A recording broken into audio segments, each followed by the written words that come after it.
अदालत को जिसने गुमराह किया है, किसने गुमराह किया है, अभी तो यह जांच का विषय है। लेकिन जिस किसी ने भी गुमराह किया है उसको अब जुर्माना भरना पड़ेगा। ऐसा नहीं चल सकता है कि जो न्याय की लड़ाई लड़ रहा हो, जो वॉइस ऑफ वॉइसलेस बन रहा हो, जो गरीबों की लड़ाई लड़ रहा हो, जो लगातार न्याय की रक्षा करने की कोशिश कर रहा हो, उसी के खिलाफ अदालत खड़ी हो जाए और वो भी गुमराह करने को लेकर के वो गुमराह हो जाए, किन्हीं की बातों में आ जाए।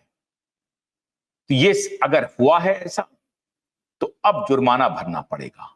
और ये बात मैं नहीं कह रहा हूं, ये देश के सैकड़ों नामी वकील, प्रसिद्ध वकील एक साथ आ गए हैं और उन्होंने याचिका लगा दी है।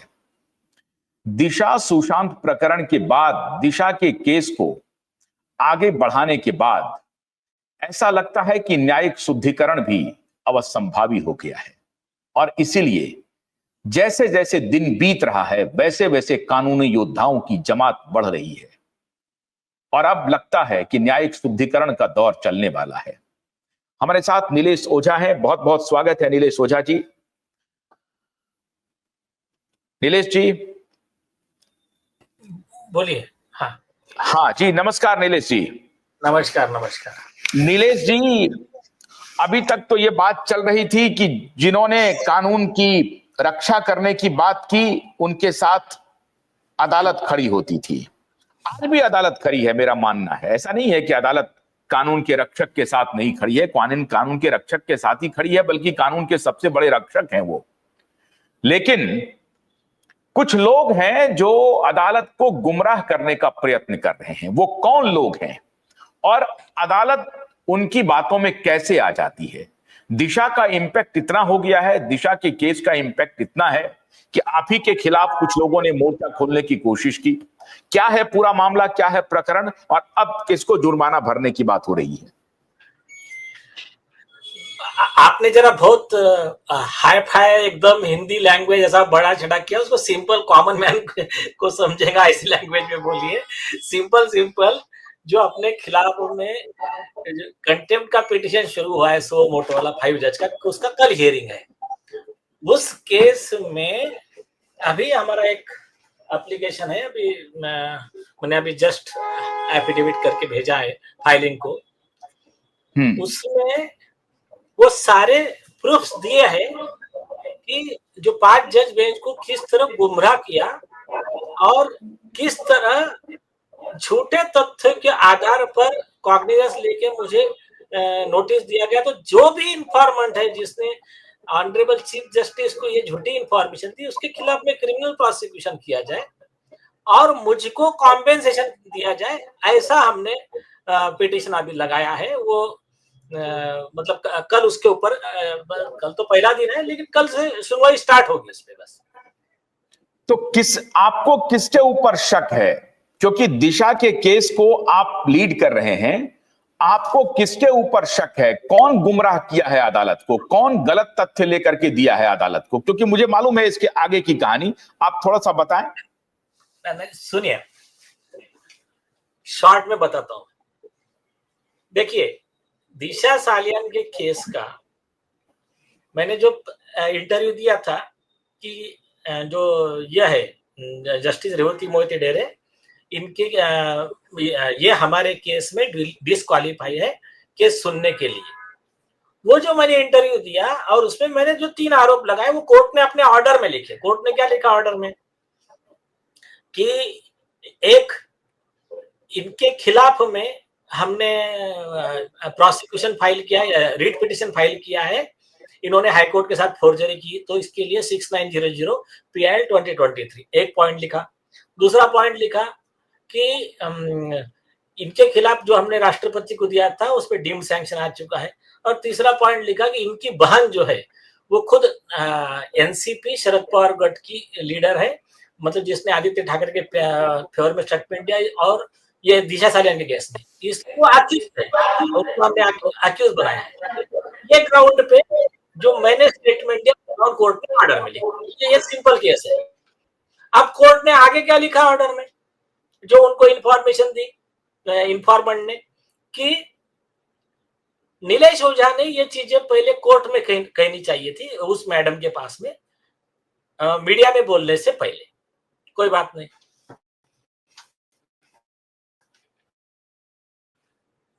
ऐसा कोई नियम नहीं है कॉन्स्टिट्यूशन बेंच का जजमेंट जो कहा है ना, कोई बात नहीं कि हाँ पहले कोर्ट में कहना चाहिए।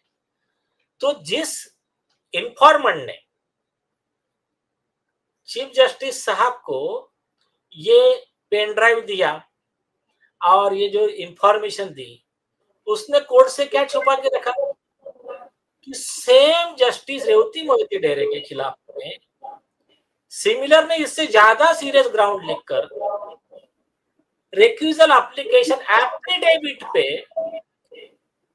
उसी जज जस्टिस रेवती मोहिते डेरे के पास में हमने दिया था 11 जुलाई 2024 को, वो Indian lawyers versus Dhruv Rathee, Rahul Gandhi, Aditya Thackeray, Uddhav Thackeray same case था, मतलब सेम ये थे रिस्पोंडेंट उसमें, और वो मिड डे आरोपी है उसमें, न्यूज चलाए थे।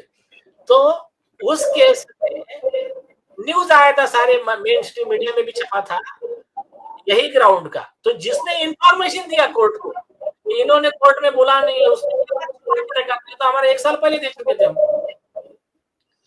तो उसका लॉ है, जो कोर्ट को छोटी इंफॉर्मेशन देता है, तो फॉल्स स्टेटमेंट के बेस पे जो ऑर्डर पास किया गया वो नलिटी है। इसके सुप्रीम कोर्ट के 50 जजमेंट है। इसको बोलते हैं order obtained by practising fraud upon the court, ये एक है। अब ऐसा जो इंफॉर्मेशन देता है उसके ऊपर आईपीसी 211, मतलब खास करके कंटेम्प्ट का केस है हरिदास का, सुप्रीम कोर्ट का 1964 का, कि ऐसे व्यक्ति के खिलाफ झूठा पुलिस कंटेम्प्ट का चार्ज देने वाले के खिलाफ में आईपीसी 211 वगैरह सेक्शन लगना चाहिए। फिर अदर सेक्शन जो लगते हैं परजुरी के 192 193 आईपीसी। उसके बाद में 2023 का वो सुपर जजमेंट है सुप्रीम कोर्ट का, सुंदर वर्सेस स्टेट का, जिसने सप्रेस किया फैक्ट, उसके ऊपर कंटेम्प्ट की कार्रवाई करनी चाहिए। मतलब कंटेम्प्ट उसके ऊपर लगेगा जिसने छोटी चीजें बताया, मेन चीज छुपा के रखा। तो ये है शॉर्ट में। अभी मैं आपको बोलिए, बोल लीजिए। अभी देखिए, इसमें आप जो कह रहे हैं कि इन्फॉर्मेंट कौन है, अभी ये बताने की जिम्मेदारी है हमारे माननीय चीफ जस्टिस साहब की है। चीफ जस्टिस साहब ने गलती क्या की है, उन्होंने अपने मतलब जो सो मोटो कॉग्निजेंस लिया ऑर्डर में, ये वर्ड कहीं लिखा ही नहीं वो इन्फॉर्मेंट का नाम क्या है। तो उन्होंने सिर्फ ये लिखा कि हमारे पास में पेन ड्राइव आया, हमारे पास में डॉक्यूमेंट आया। तो इसके ऊपर सुप्रीम कोर्ट का जजमेंट है, हाई कोर्ट के जजमेंट है कि ये कोर्ट है ना, और मेरे खिलाफ में केस चल रहा है कंटेम्प्ट का, तो इसमें हर चीज सोर्स क्या है, ये सब चीज बताना जज को बाइंडिंग है। अगर जज इंफॉर्मेंट का नाम नहीं बताता है तो जज खुद विटनेस बनता है। और ऐसे कंडीशन में इसमें कंटेम्प्ट लॉ का कई बताओ क्या है, मेरा अनुभव बता रहा हूं, जितने वकीलों को और जज को मैं मिला, 99% लोगों को कंटेम्प्ट का लॉ ही नहीं पता। इसके ऊपर मैंने खुद बुक लिखा है, अभी 2000 पेज की, अभी होगी पब्लिश बाद में। तो अभी देखिए कंटेम्प्ट का लॉ क्या है। कंटेम्प्ट का लॉ है, कॉन्स्टिट्यूशन बेंच के 2 जजमेंट है, वो क्या कहते हैं कि ये जैसा दूसरा क्रिमिनल ऑफेंस जैसा अब इस अलिज कंटेम्नर है, यहाँ पर नॉर्मली क्या होता है, कोर्ट ने कंटेम्प्ट नोटिस निकाल दिया, वो वकील लोग वगैरह, देखो कुछ लोगों को लॉ नहीं पता रहता, कुछ लोगों की इच्छा नहीं रहती जज के साथ लड़ने की, बोलते हैं अपने पास रोज काम पड़ेगा कि वो जज को नाराज करना, और कुछ लोग डरपोक रहते।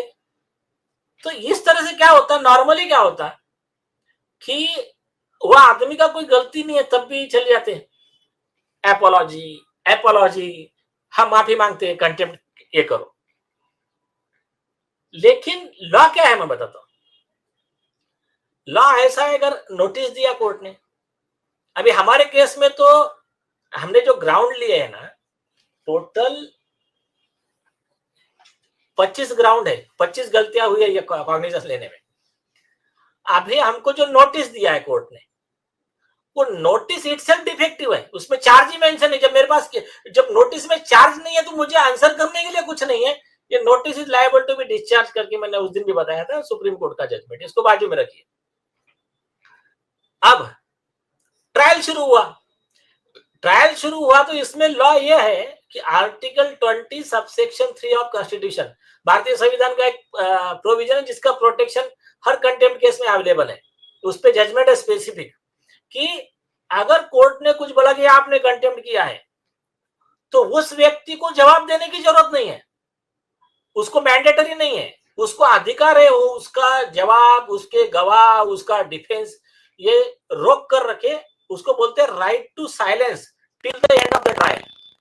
तो अभी देखिए, जब भी कोर्ट कंटेम्प्ट का एक्शन लेता है तब जो अलीट कंटेम्नर है उसको इतने सारे प्रोटेक्शन है लॉ के, ये कई मतलब आज तक मैं कई वकीलों से मिला ना, तो सिर्फ 1% लोगों को पता होंगे, 99% वकील और कई जजेस को पता ही नहीं है कंटेम्प्ट का लॉ।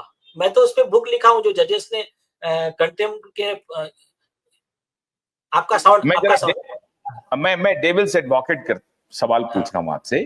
अगर चीफ जस्टिस ये कहे